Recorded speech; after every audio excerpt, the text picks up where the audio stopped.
Okay, so you may have noticed the absence of a video last Thursday when we would usually do our monthly giveaway. You may also have noticed that our Twitter account magically disappeared, and I accept full responsibility for that.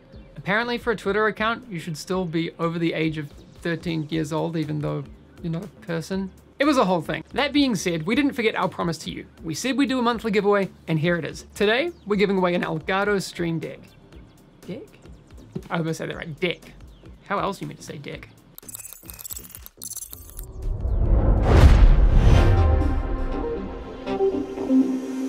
So you can do a bunch of stuff with the Stream Deck. Mostly, you'll use it to switch between scenes and OBS or whatever you're using to control your live streams. But for those of you that don't stream or aren't at all interested in getting into it, there's a bunch of productivity stuff that you can use it for too. But today we're gonna take a quick look at how we set it up for our stream using OBS Studio. So you can set up different profiles and all of that, but for our basic use, 15 buttons is more than enough. And I've created a bunch of images to go through all of those scenes that we'll use.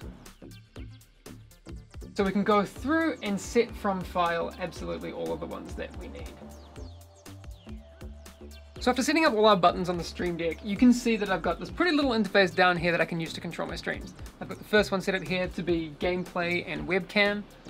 We've got obviously the countdown and a bunch of other different scenes that we use throughout our broadcasts. For example, one of the things that I like doing is promoting like the Eng on Twitter.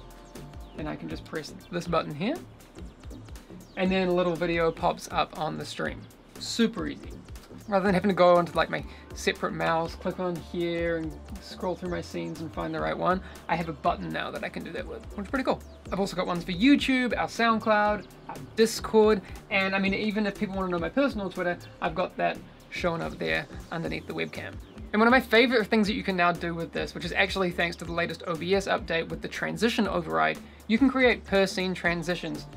Finally. So for example, if I want to do a fancy transition from like my gameplay to my webcam, I can now just do that through the press of a button.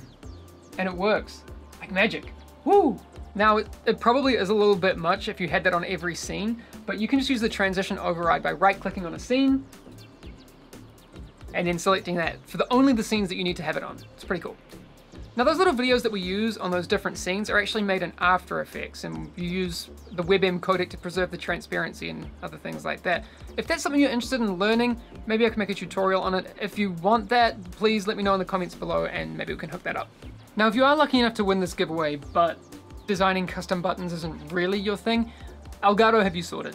So if you go into the Stream Deck and hit Create New Icon, it's going to give you a browser that will get you sorted super quickly. There's a bunch of different images you can use and you can basically create anything. But personally, I needed a little bit more control, so I made a PSD template for myself that I use to create all of these. I have also saved that out so you can get your hands on that PSD template if you are interested. I'll leave a link in the description so you can get your hands on that. Everything's laid out with smart objects and you can use the Save for Web slices and that will sort out 15 images for you in no time at all. If you are looking to use that PSD but you don't have access to Photoshop, you could download GIMP, which is a free alternative to Photoshop. It doesn't support the smart objects, but you may be able to use some of the functionality. Or you could start a Creative Cloud trial or something. Anyway, the PSD's there if you want to use it.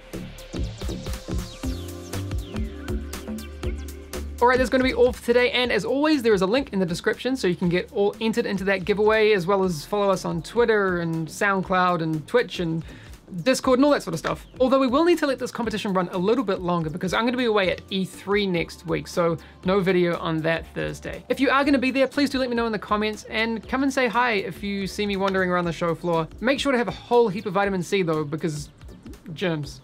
Gross.